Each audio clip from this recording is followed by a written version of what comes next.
vida que é nova. Abre os seus olhos agora, vem jogando tudo pra fora. A verdade apressa minha hora, vem, revela a vida que é nova. Abre os meus olhos agora. Sejam bem-vindos a mais um podcast Conects. Dar continuidade aí ao livro Cartas de um Diabo ao Seu Aprendiz, C.S. Lewis. Hoje a gente está na carta 18, total são 30 cartas. A gente está soltando aí uma carta por semana para conseguir terminar rápido, né? E aí a gente já pensar em outras coisas para fazer. Inclusive, se você que nos ouve tiver algum tipo de sugestão, né? Alguma sugestão não só de livro, mas de temas ou enfim, coisas assim, manda aí pra gente tentar fazer tratar algum tipo de assunto, enfim, vai ser bem bacana, é importante a sua participação, mas hoje a gente continua no livro. Esse livro basicamente vai tratar, como eu sempre falo, de um diabo que está ensinando o seu aprendiz, e ele ensina através de cartas, onde nessas cartas ele vai dando alguns toques para o seu aprendiz de como fazer o humano se converter, né, a esse mal. Se converter mesmo. Mas enfim, se converter a esse mal, essa situação aí do diabo e tal. Na carta 17 a gente aprendeu sobre questões de gula, sobre como você não querer sempre as coisas do seu jeito, não ser uma pessoa chata. E hoje a gente vai falar sobre isso. Egocêntrico. Egocêntrico é uma palavra bonita. Estão dando com ele. Cara culto. Mas hoje a gente vai falar sobre a carta 18 e essa carta fala sobre algo que de fato é um assunto bem, não polêmico, mas é um assunto muito falado. Basicamente ele vai falar sobre questões sexuais, ele vai falar sobre casamento, sobre o que significa amor, né? Coisas bem legais. E a gente inicia a carta 18 falando sobre isso. É interessante que o diabo inicia a carta falando que para o diabo aprendiz, que na faculdade, né, dos diabos lá, eu não sei qual faculdade é essa, se é a UNP, se é a Maurício, mas é a UFRN, quer saber. Eu acho que é um certo setor aí da UFRN, mas tudo bem. Ele que tem todas as universidades federais, mas ele vai falar que na faculdade do diabo eles aprendem uma técnica usual, que é a questão da tentação sexual, né? E é interessante que ele já inicia falando uma coisa, tipo assim, a exigência que Deus faz aos humanos assume a forma de um dilema, né? Ou a completa abstinência, de você realmente se abster dessas coisas. A Bíblia vai citar alguns exemplos de pessoas que são eunucos, né? E aí até existe um dilema, se você pode simplesmente querer ser eunuco ou se você nasce... Você tem um dom? Bom, exatamente. Mas a gente não entra nesse mérito. Então, tipo, a ideia, o que Deus pede ao ser humano é um dilema. Ou você se abstém completamente, ou a monogamia absoluta, que seria o fato de você ser casado só com uma pessoa e para sempre. Como para sempre não se diz até que a morte se relacionar. Só que até que a morte, né, de fato, nos separa.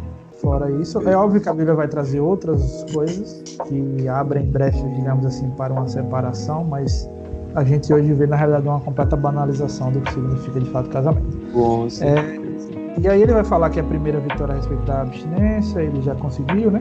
E que sobre a segunda coisa, eles arrumaram um modo de fuga. E aí, tipo, ele vai falar sobre as questões de romance e tudo mais. Eu achei interessante que ele bate num ponto em que eu li em uma carta que falava sobre questão de namoro também, há um tempo atrás, de um casal de escritores acho que é da Universal, uma coisa do tipo. E ele fala o seguinte: o diabo ele perverte a ideia de Deus sobre o casamento, né? E faz as pessoas pensarem que a paixão é o que deve manter o relacionamento, e sem a paixão a pessoa não. Acabou a paixão, eu posso me separar. Separou por quê? Não, a gente não estava mais tão apaixonado e tal. E seria a porta perfeita para qualquer um se separar. Basta dizer que acabou a paixão, né? E ele fala que ele admite que Deus fez homem e mulher, casados, né? Como uma só carne. Mas ele não diz que Deus falou que ia ser um casal feliz e unido pela paixão, pra sempre, tá ligado? Ele admite que Paulo avisou que a regra não se restringe a casamento, mas a cópula. eu nem sei. Eu juro que eu procurei a parte em que Paulo fala sobre a questão da cópula e que não se restringe só a casamento. Eu não achei, não sei se vocês acharam, mas eu achei um texto bacana sobre isso, que está lá em Marcos, no capítulo 10, no verso 6 a 9, que o autor fala: mas no princípio da criação, Deus os fez, homem e mulher. Por esta razão, o homem deixará pai e mãe e se unirá à sua mulher, e os dois se tornarão uma só carne. Assim, eles já não são dois, mas sim uma só carne. Portanto, o que Deus uniu, ninguém o separa. Exatamente. Na realidade, tipo, essa questão da cópula, né, que ele fala, a questão do ato sexual e a questão do casamento, Sim. Elas estão completamente interligadas nas escrituras. É importante a gente entender que a Bíblia, ela é, como é que eu posso tentar dizer? Ela é escrita de acordo com a cultura de uma época. Isso não quer dizer que a Bíblia ela é insuficiente, nem muito menos dizer que a Bíblia ela precisa ser atualizada, né? O que a Bíblia precisa ser interpretada de uma maneira também a nos fazer entender que ela é um livro histórico. Existem formas de se ler a Bíblia, seja de uma maneira gramática, histórica, seja de uma maneira crítica, enfim. A teologia... Talvez entender algumas coisas que a gente não entenderia assim, com o nosso conhecimento atual de geração. Talvez se a gente buscasse na história, a gente conseguiria entender algumas coisas melhores para aplicar hoje em dia, né? Exatamente. E existem princípios daquela cultura que ainda são inegociáveis hoje. E um desses princípios é o casamento. Tipo, a Bíblia não existia namoro. A palavra namoro não existe na Bíblia. É verdade. A palavra, tipo, né, eu disse a Deus ao namoro, essas coisas. Tipo, a palavra namoro, de fato, não existe na Bíblia. A Bíblia antigamente era o seguinte: o pai falou, quero que minha filha case com aquela. Muitas vezes o filho falava, eu quero casar com aquela menina, a menina aceitava, eles iam lá, casavam, depois se casavam, eles faziam o ato sexual. O C.S. Lewis vai mostrar que, na realidade, o ato sexual ele é muito mais do que um mero ato, né? Ele usa o termo, que agora eu esqueci, mas ele fala de... uma relação transcendental. Isso. E, de fato, a ciência explica que o ato sexual não é só um ato no sentido de prazer. Existem ali trocas de fluidos, até mesmo sanguíneos, que deixam marcas fisiológicas sua na outra pessoa, que muitas vezes duram para sempre, né? Então, tipo, ele vai trazer essa abordagem no sentido de entender que o ato sexual já é um ato de fazer com que você se torne uma só carne, e, tipo assim, isso deve ser feito dentro de um ambiente de casamento, né? Se você pratica esse ato sem estar casado, o ideal, na realidade, na visão de Deus de ver o mundo, é que esse ato ele deve ser praticado dentro de um contexto de casamento, porque era assim que era, é assim que é assim que sempre será, para evitar vários problemas que hoje a gente vive na sociedade. Ele vai falar, o que eu anotei aqui, fala sobre a dificuldade do ser humano em se abster e a facilidade do ser humano em fugir dos compromissos, porque o casamento é o compromisso. Então, quando tipo, o diabo nos ensinou, e hoje a gente vê isso muito, né? Que quando o amor ou aquela paixão acabou, isso seria um motivo para o casamento se desfazer ou coisas assim.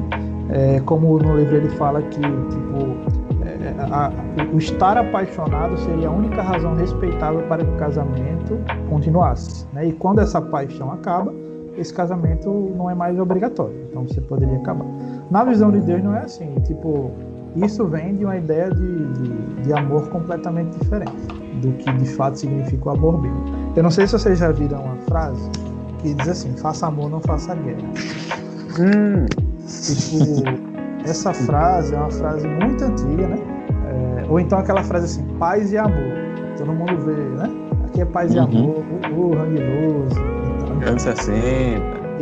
Isso foi lá em 1969, um movimento chamado Woodstock, que foi um movimento que justamente preconizou essa ideia do faça amor e tal, paz e amor. Só que o conceito de amor daquela época, não daquela época, o conceito de amor do movimento não é o conceito de amor que Deus revelou pra gente. Porque naquela época o conceito de amor era basicamente assim. Não uma introdução da história. Esse movimento surgiu como um movimento anticristão, anti-pensamento cristão, que seria a pureza. Basicamente eles entendiam o seguinte, que tipo assim, como os cristãos não faziam sexo, eles meio que ficavam presos em sua libido, ou eles ficavam com muito, como é que eu posso dizer? Como é o termo que a gente usa quando a pessoa tá, assim, esqueci agora, abstinente, enfim. Mas ela, caramba, a palavra tava na cabeça. Hormônios. Muitos hormônios? Como a pessoa não faz sexo, ela não gasta os hormônios. E como sexo é amor, né? Então, como a pessoa não faz amor, o que é que ela vai fazer? Guerra. Então, por isso que os cristãos antigamente eram tão brigões, queriam discutir com as pessoas e tudo mais. Porque eles não faziam sexo. Então, surgiu a ideia do faça sexo / amor, não faça guerra. Então, tipo, desde lá, o nosso conceito de amor, ele é completamente deturbado. Isso aí. A gente considera sexo como amor, como quando sexo não é amor. Sexo é sexo. Amor, sexo pode ser uma expressão de amor, se for feito da maneira correta, no sentido de honrar a Deus. Né? Acredito, você pode honrar a Deus fazendo sexo com a sua esposa, obviamente. Sabe o que é engraçado? Uma vez eu falei com uma pessoa lá do trabalho com esse intuito, né? Com essa lógica de amor a partir do que Deus define como amor. De ser uma decisão, de você ir lá, de uma atitude, tá ligado? Aí a pessoa disse assim, mas você, desse jeito, você torna o amor uma coisa tão fria. Aí eu... Vai jogar fogo, tacar fogo. Jogar fogo. Mas aí tá, a no diferença fundo, entre paixão. Pode falar. Era sobre isso aí que eu ia falar, sobre paixão, né? No fundo, isso aí que Henrique falou, né? Não é que seja uma coisa fria, mas é porque a gente não consegue identificar o egoísmo. Porque quando a pessoa está colocando só a paixão ali em si, né? Por exemplo, minha paixão acabou por aquela pessoa. Ou seja, eu não estou pensando em satisfazer, em amar aquela pessoa. Ou seja, já que o amor é uma ação, é eu me doar para com aquela outra pessoa, né? Mesmo sem estar com aqueles devidos sentimentos por dentro, então logo isso não é amor, é egoísmo, porque tipo assim, é tudo voltado para mim, para que eu sinto. Eu não estou me importando com a outra pessoa, não estou me importando em amar, em cuidar daquela pessoa, em satisfazer os desejos delas, né? Enfim. Então, no fim das contas é egoísmo, porque é só aquilo que eu estou sentindo e eu estou pensando só em mim, eu não penso na outra pessoa. É tudo eu, entendeu? É só eu. Aí é frio, não, se não é frio, é egoísmo mesmo. Isso que falou do ser frio, interessante, porque não é o que o amor é frio, é que, no caso, o nosso coração em Cristo, ele arde tanto, ele queima tanto em Cristo, que mesmo em uma situação fria, que teoricamente seja fria, a gente consegue desenvolver o amor. Então não é que o amor seja frio, mas o amor, ele combate a situação que mesmo seja fria ou qualquer outra situação. Ele consegue agir mesmo nessa situação. Na realidade, o amor, a pessoa que entendeu o amor como decisão no sentido de frieza, né, como o Henrique falou, é que de fato não entendeu isso. É justamente isso que ele quer dizer. Na realidade, é tão louco o conceito de amor bíblico. Por exemplo, João 3,16. Porque Deus amou o mundo de tal maneira que deu, né, o seu Filho. Jesus se sacrificou para obedecer ao Pai, e o Pai entregou Cristo a ser sacrificado por amor, ao homem, né? Tipo, esse ato, como é que você considera esse ato de amor frio? Não tem como. Tipo, isso é completamente louco, completamente oposto de frieza. Então, é exatamente isso. Fria era a nossa atitude em relação a Deus. Exatamente. E tipo, aí o que as pessoas não entendem é o seguinte, a diferença entre paixão, né, que são as sensações, sim, as emoções e tudo mais, e amor. Se a gente fosse depender das paixões, da paixão para viver, por exemplo, casamento, a gente ia ter sempre um prazo de validade. Porque normalmente a paixão as emoções mudam, né? Tipo, Charles Spurgeon vai falar que as pessoas que se convertem emocionados morrem quando a emoção passa. Tipo assim, as pessoas que são movidas sempre por emoções, uma hora elas vão morrer porque a emoção vai e volta. Mas o amor de Deus é baseado numa decisão, e essa decisão muitas vezes é incômoda, é dolorosa, vai de encontro aos seus desejos e tudo mais. E é feito dia por dia também. Exatamente. E tipo assim, a gente precisa entender justamente que é isso que sustenta o casamento, né? A ideia da decisão. Eu costumo dizer que não é o amor que sustenta o casamento, é o casamento que sustenta o amor. E aí às vezes as pessoas não entendem, e eu tento fazer a pessoa entender o seguinte: você não permanece casado porque você ama a pessoa. Você na realidade ama a pessoa porque você é casado, você fez esse voto de amar, né? todo mundo que casou na vida passou por aquela coisa lá de falar, eu prometo amar, respeitar, ou enfim, ou fazer votos e ser fiel na saúde, na doença, até que a morte o separe. Então, tipo assim, o voto que eu fiz sobre na frente, engraçado que o pastor fala assim, você aceita na frente de Deus e dessas testemunhas, né? E a pessoa fala sim. E aí depois a pessoa quer dizer não e esqueceu disso, né? Que ela fez um compromisso, não foi com a esposa só, foi um compromisso com Deus também. Porque, tipo, você prometeu honrar e permanecer fiel a essa pessoa, com Deus como testemunha. Então, tipo... Aí o cara vai dizer, mas é uma situação diferente. Eu amava, eu tinha paixão, né? Agora ela ficou meio gordinha, ela ficou feinha. E você tá uma beleza, né? Enfim, essa ideia de a gente precisa entender que eu amo porque eu sou casado. Falando de casamento especificamente, que é o que a carta vai tocar no assunto nessa carta 18. Mas seguindo, eu achei interessante uma coisa. Ele vai falar que primeiro essa ideia de que a paixão quando acaba ou o casamento não é obrigatório, essa ideia é uma paródia nossa de uma ideia do inimigo, né? E aí ele vai falar o seguinte, toda a filosofia do inferno se baseia no reconhecimento do seguinte axioma, que seria a seguinte máxima: uma coisa não é outra coisa. E, principalmente, um ser não é outro ser. O que é bom para mim, é bom para mim. O que é bom para você, é bom para você. Eu já ouvi tanto isso, tipo assim, não, mas isso aí, você pensa dessa forma, eu não. Não, mas isso aí é bom para você, para mim não. Não, você não sabe pelo que eu estou passando, você passou por outra coisa. E quando eu vi essa frase, tipo assim, ele dizer que toda a filosofia do inferno se baseia nisso, na ideia de você relativizar as coisas.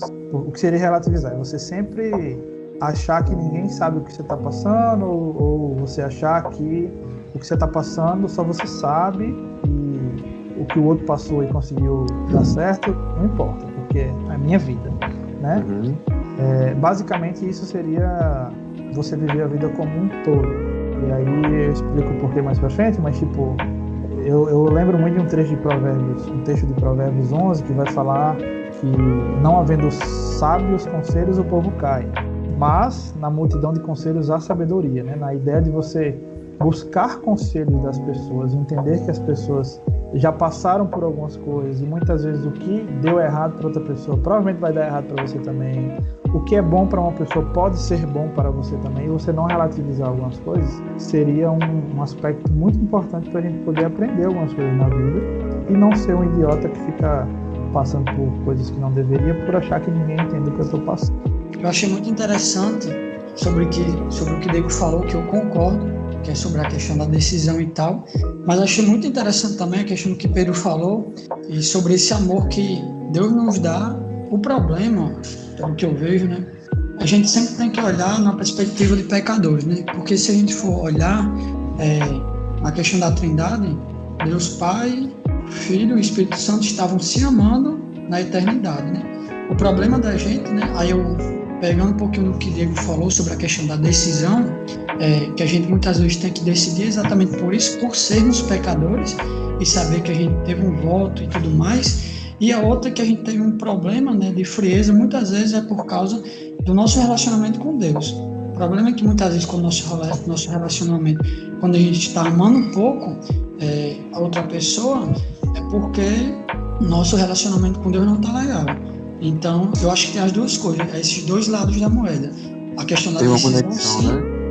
A questão da decisão, sim, porque somos pecadores, né? E diante disso, a gente, muitas vezes, por sermos pecadores, estamos muitas vezes frios espiritualmente, porque Deus mexe, sim, com nossas emoções. A questão de muitas vezes a gente não está com vontade de fazer algo, só que quando a gente está, vamos dizer assim, cheio de Deus, é muito mais fácil fazer isso ou aquilo por causa desse amor que vem de Deus, né? Agora tem a questão exatamente que o Diego falou, né? Da decisão. Por quê? Porque somos pecadores. Porque na eternidade, né? Quando Deus Pai, Deus Filho e o Espírito Santo, eles estavam se amando eternamente e não precisavam tomar nenhuma decisão. Eu não estou amando Deus agora, Deus Filho não está amando Deus Pai porque não estou sentindo nada. Não, eles se amavam porque eles eram totalmente perfeitos. E é nessa esperança que a gente se firma, né? Aí, diante disso, a gente tem que tomar decisões sim, porque somos pecadores e muitas vezes a gente não faz o que deveria fazer, não sente o que deveria sentir por causa disso, né? Porque somos pecadores. E aí sim tomar decisões. Ele vai seguir falando a respeito daquilo que o inferno tem como filosofia, né? Que seria o seu bem não é o meu bem, enfim. E ele vai falar que, na realidade, esse tipo de discurso gera competição. Tipo assim, ele vai dizer que, na realidade, para o inferno existir é competir. Eu estou sempre em competição, seja com a ideia do outro, seja com o que o outro pensa. E isso é completamente o oposto do amor, né? Se a gente for parar para pensar, a carta vai falar, por exemplo, uma coisa, que hoje a gente entende que quando eu ganho, alguém está perdendo. Se alguém lucra, alguém está perdendo alguma coisa. E a lógica de Deus seria justamente o oposto disso. E é engraçado que o diabo fala que Deus ele aspira contradição. No sentido dele falar tipo assim, e é engraçado isso, que as coisas devem ser muitas e ainda assim o que Elton falou a respeito da Trindade, por exemplo, se encaixa já exatamente nisso, tipo assim, Deus é três e ao mesmo tempo é um só. Tipo, e ele cria, e Deus é esses três, né, que é um, que é difícil explicar isso, na verdade eu não acho que é difícil explicar, eu acho que é impossível explicar. Existem coisas da fé que assim, não dá pra, a gente tenta explicar, mas é complicado demais. Mas essa ideia de Deus ser Pai, Filho, Espírito, viverem em constante comunhão, em amor, né? Tipo, revela justamente o desejo de Deus para nós, que é que nós sejamos justamente um. Existe um trecho dos evangelhos que é a oração de Jesus, é justamente essa oração: Pai, eu oro para que eles sejam um, assim como eu sou um com o Senhor. Então, tipo, enquanto tudo que o diabo faz é tentar criar uma competição, e muitas vezes, hoje a gente vê muita competição, sabe de quê? De desgraça. Tipo, as pessoas ficam querendo competir para ver quem tem a vida pior. Não sei se você já conversou com alguém que parece que a vida dela é um inferno, assim. Tipo assim, não, porque minha vida tá difícil por isso. Sabe quando você chega pra conversar com a pessoa e como é que você tá? A pessoa fala, nossa, tá difícil, mano. Meu amigo, tá difícil. Você chega dentro de ser desmotivado. E aí você tenta mostrar que a sua vida tá difícil também, né? Ah, mas a minha tá difícil também, cara, mas vai dar certo e tal. Não, mas você não entende, você não sabe o que eu tô passando e tudo mais. Enfim, eu achei interessante quando ele fala justamente a respeito dessa questão de você entender que o seu bem deve ser o bem do outro. E essa impossibilidade, que é algo difícil de você conseguir compreender, no sentido de que o meu bem pode ser o bem de outra pessoa. Se eu ganhar, outra pessoa pode estar ganhando também. Ou se outra pessoa ganhar, eu ganho também. Isso seria amor. E a gente entra em uma coisa que a gente falou há umas cartas atrás, sobre humildade, né? Humildade seria justamente você ver outra pessoa fazendo algo tão bom e que você sabe que você poderia fazer e você se alegrar com isso. É o bem para o outro fazer bem para você também. E isso é uma equação muito difícil de se calcular. É muito difícil você achar que a vitória do outro é uma vitória sua também. Realmente, porque humanamente não é lógico, né? Só tem lógica quando você passa a ver do ponto de vista espiritual da palavra de Deus, de Jesus Cristo. E uma coisa que eu tenho achado interessante, aí entra na parte dessa unidade, é que, tipo assim, Deus sabe que as pessoas são diferentes, mas mesmo assim Deus quer que cada pessoa coopere entre si. Deus sabe que existem, por exemplo, falando de igreja, existem igrejas de várias formas, mas as igrejas fazem parte de um corpo que deveriam cooperar para o objetivo, enfim, seria glorificar a Deus ou coisas assim. E aí ele segue falando a respeito dessa questão na carta ele vai falar assim, a respeito de que Deus é três, né? Que ele fala assim: nem ele mesmo se contenta em ser uma simples unidade aritmética, falando de Deus. Ele diz que é três, ao mesmo tempo é um, para que toda essa bobagem de amor possa apoiar-se na sua natureza de viver em comunhão. No outro lado da equação, ele inclui aquela invenção obscena, o organismo cujas partes são deturpadas para não seguir o seu destino natural e são forçadas a cooperar entre si mesmos. E aqui eu consegui associar muito a questão justamente daquilo que a gente falou na carta passada, dessas brigas, né, que existem, por exemplo, entre igrejas e coisas assim. existe uma frase que diz que existe unidade na diversidade. E é algo que a gente hoje basicamente não vive. Tudo que é diferente de mim, basicamente é oposição a mim. Aí eu Tudo repito. aí tipo, né? E a Bíblia vai falar, Jesus vai falar que todo reino dividido contra si mesmo subsistirá, né? Todo reino que está dividido entre si vai cair. E tipo, a ideia de Deus é que a gente coopere entre si mesmo. E isso não só de igrejas para igrejas, mas de irmãos para irmãos. Por exemplo, nesse podcast, a gente tem pessoas de vários ministérios. A gente tem Olha aí. aqui três igrejas, né? Pelo menos, não sendo representadas porque a gente não fala em nome da igreja, mas pessoas com ministérios diferentes, pessoas com teologia diferente, gente pensando diferentes, mas que muitas vezes hoje aqui conseguem pontos de convergência. E mesmo assim, tipo assim, pessoas que acima de tudo são amigas. Pessoas que, tipo assim, se um precisar do outro, o outro vai lá ajudar, né? Tipo, não é que se é porque um é calvinista e o outro é arminiano e ninguém, não precisar de mim, tu não é eleito? Se vira, né? Não tem nada a ver. A gente consegue encontrar nessa diversidade uma unidade. E isso é muito, muito importante mesmo. Amém.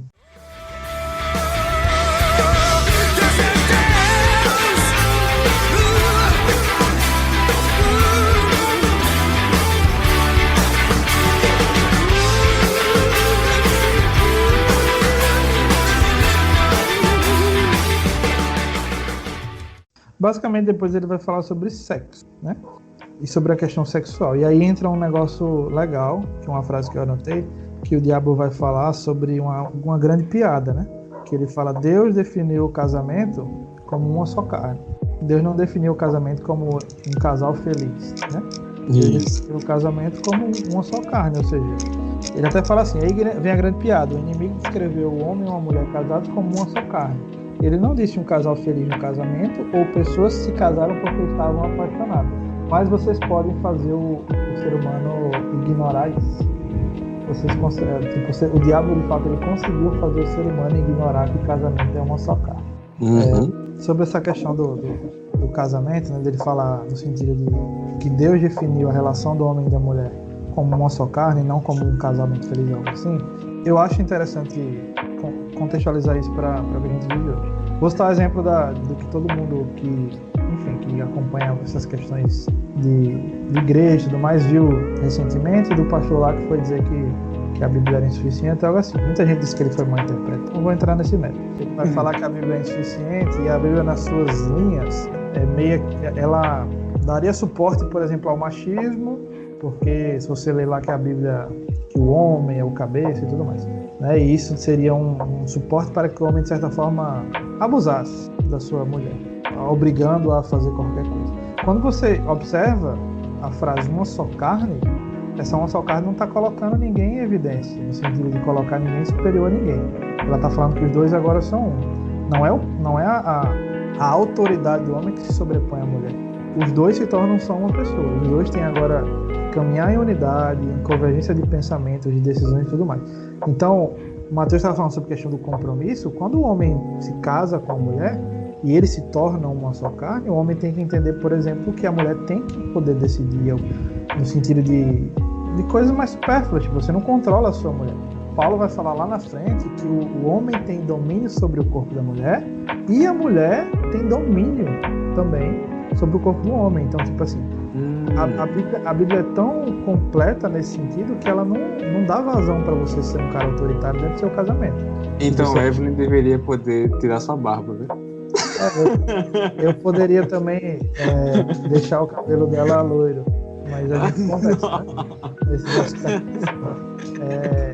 Mas o que eu tô querendo dizer é que, tipo, essa ideia de ser uma só carne para Deus é justamente você caminhar em unidade com a pessoa, né? E a Bíblia vai falar, por exemplo, que o homem tem que considerar a mulher, proteger a mulher, né, como parte mais frágil. E aí a feminista já vai enlouquecer e dizer, não, mas não é isso que ele está querendo dizer. Não é necessariamente frágil nesse sentido de ser fraca. Até porque a Bíblia fala, por exemplo, que a mulher edifica a sua casa, sabe, a mulher, né? Tipo, então, assim, são muitas questões de papéis diferentes, mas a Bíblia não dá margem para o homem abusar ou ser uma autoridade dentro da sua casa.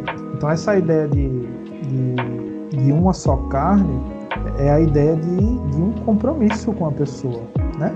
É de você, por exemplo, colocar o interesse da outra pessoa acima do seu. Muitas vezes o cara que é casado, ele faz assim, ele vive a vida toda batendo bola toda quinta-feira de noite. Aí depois que ele casa, ele quer continuar fazendo isso. Aí muitas vezes a mulher não gosta, a mulher, enfim, nessa quinta eu queria que você ficasse comigo, né? Aí o cara não gosta e tal. Se o cara quer viver a vida dele simplesmente sem deixar que ninguém se intrometa, ou que possa, simples, não case. Não casa. Viva a sua vida sozinho, mas quando você casa, é natural que você tenha que dar satisfação a outras pessoas. E, tipo, a carta vai tocar nesse assunto justamente para fazer você entender que, tipo, a ideia de Deus de casamento não é a ideia de um casal feliz e apaixonado. É a ideia de um casal que tem um compromisso, né, mútuo, de se colocar o outro em primeiro lugar, de ajudar, de se doar, de fazer coisas que muitas vezes são dolorosas, mas que eu vou fazer por amor, no sentido de decisão, para outra pessoa. Uhum. E isso, no fim das contas, vai produzir uma afeição, vai produzir a família. Exato. Como fala na carta. Exatamente. E aí, tipo, o diabo conseguiu colocar na nossa mente, na mente do povo hoje, e a carta vai tratar sobre isso também, de que qualquer tipo de atração sexual, né, que carregue consigo a ideia de amor, de casamento, na verdade, será considerado amor. E eu achei interessante isso, porque ele vai falar que o amor vai funcionar como um escudo, para que o homem nunca se sinta culpado, né, por se casar com uma mulher, por exemplo, pagã, e outras coisas. Isso serve também em contrapartida com relação à mulher, de que o fato de você sentir essa atração sexual e você querer casar, isso já é amor. E isso não tem nada a ver com amor, isso muitas vezes é só uma atração de fato sexual. E aqui eu senti a importância do C.S. Lewis de falar sobre essa questão de casamento, de você você escolher, né, com quem você vai se casar, porque provavelmente essa vai ser a decisão que você vai tomar mais difícil da sua vida. Até porque, na teoria, você vai passar o resto da sua vida com essa pessoa. A não ser que para você casamento seja uma coisa banal mesmo, que você, né? Tanto faz. Se não der certo aqui, eu troco. Mas uma pessoa que acredita e que segue aquilo que o Senhor definiu como sendo a maneira ideal de fazer as coisas, sabe que casamento é para uma vida toda. É até que a morte separe, né? Então, tipo, ela tem que saber escolher. Ela tem que saber as consequências que virão por uma escolha errada. E acho que, sinceramente, isso é hoje o que mais faz as pessoas se separarem. É casar com uma ideia errada do que é casamento. É casar com uma pessoa achando que... Hoje a gente vê muito jovem querendo casar, principalmente jovem da igreja, quer casar porque não aguenta mais e quer fazer sexo, né? E, tipo, isso acaba acarretando um outro problema. Não estou falando que, então eu vou fazer sexo antes de casar, não.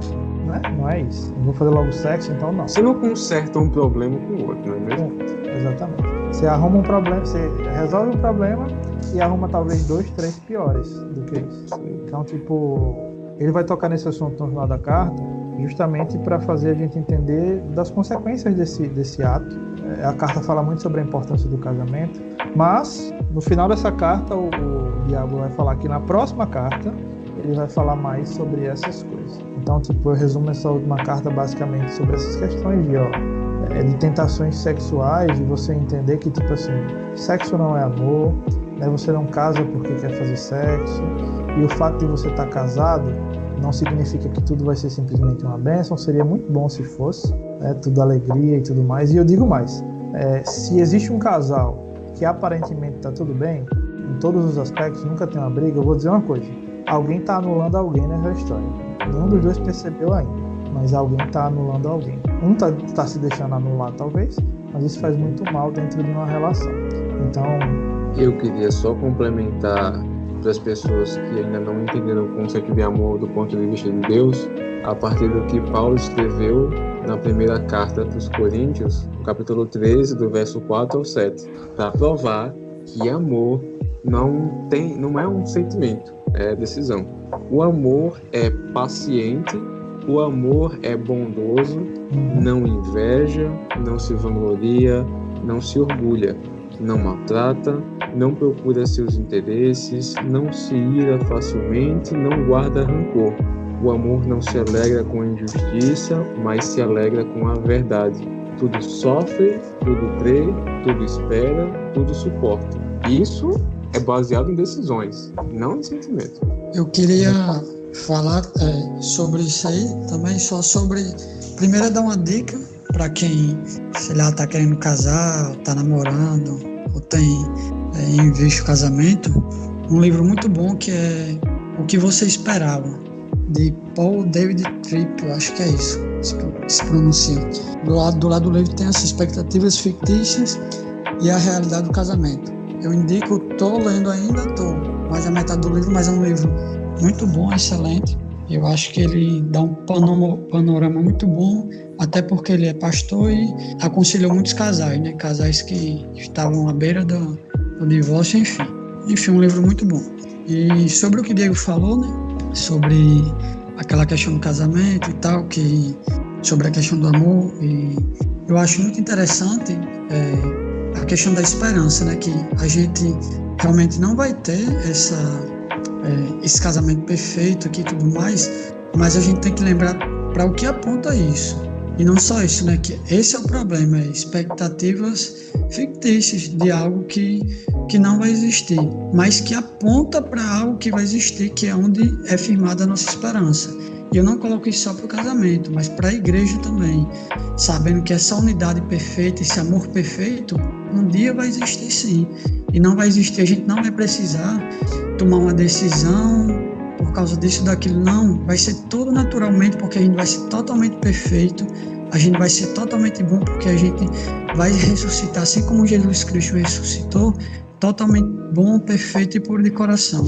Então, coloquem isso, para quem está pensando em casar, achando que vai resolver os problemas, como o Diego falou em relação ao sexo, não vai, é só trocar 6 por meia dúzia.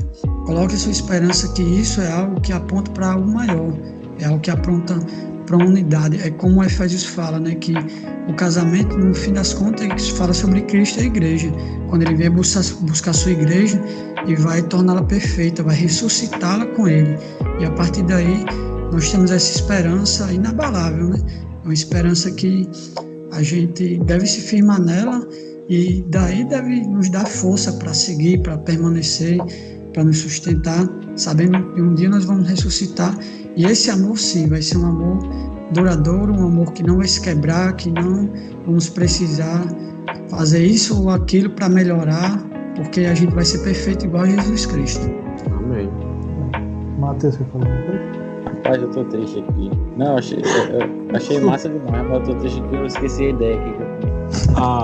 Não, tá tranquilo. Acho que falou tudo mesmo. Nisso que já que Elton falou a respeito de dar um conselho, né, para quem quer se casar e tudo mais. Às vezes a maioria das pessoas tem casado com um conceito errado, né, do que é casamento, e por isso tem tido muita separação. E aqui eu falo especificamente para os homens, né, se tem homem que ouve e tudo mais. Enfim, o homem às vezes ele quer casar para fazer sexo, ele quer casar para sair debaixo da autoridade de alguém, para achar que vai viver suas regras dentro da sua casa, enfim, para fazer o que manda e tudo mais.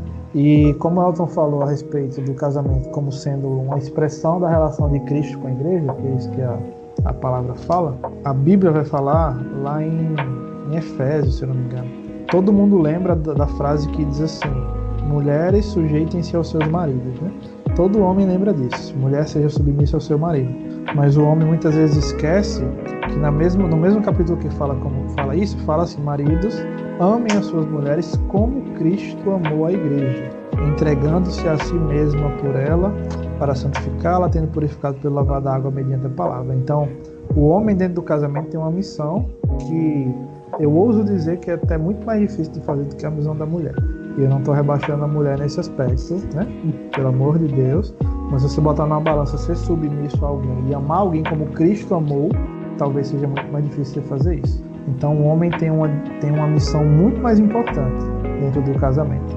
E se você quer casar com alguém, saiba dessa verdade. Você está disposto a amar essa pessoa como Cristo na igreja?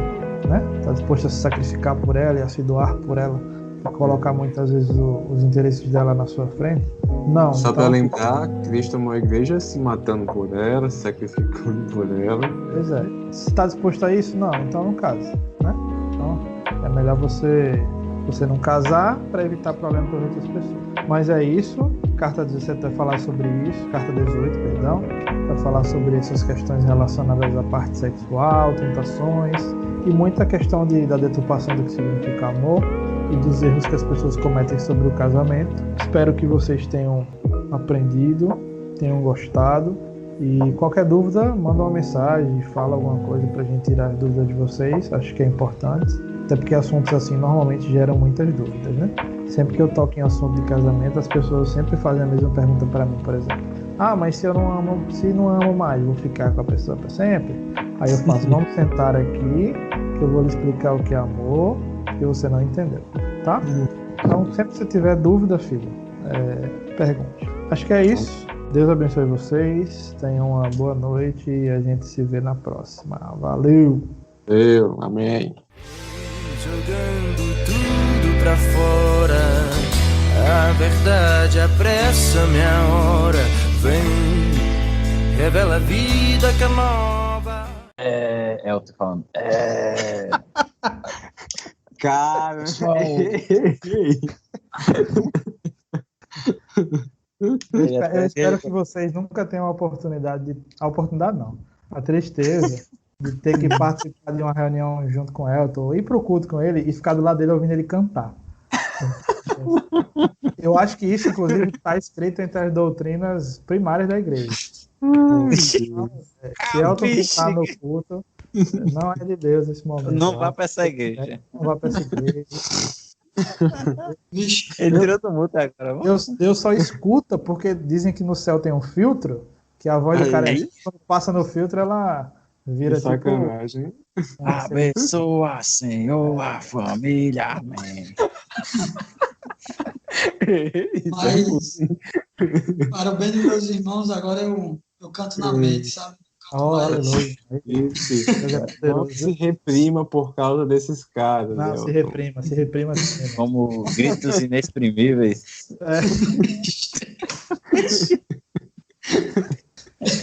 Aí está sendo gravado, aí vai entrar nos bastidores. Aí.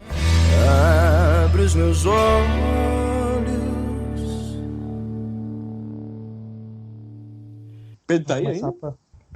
Vanessa deu umas tapas nele aí, mas ele deu um pescotapa. Deu logo um 3 pescotapa pra lavar a louça, acaba safado. Do seu jeito. Ai.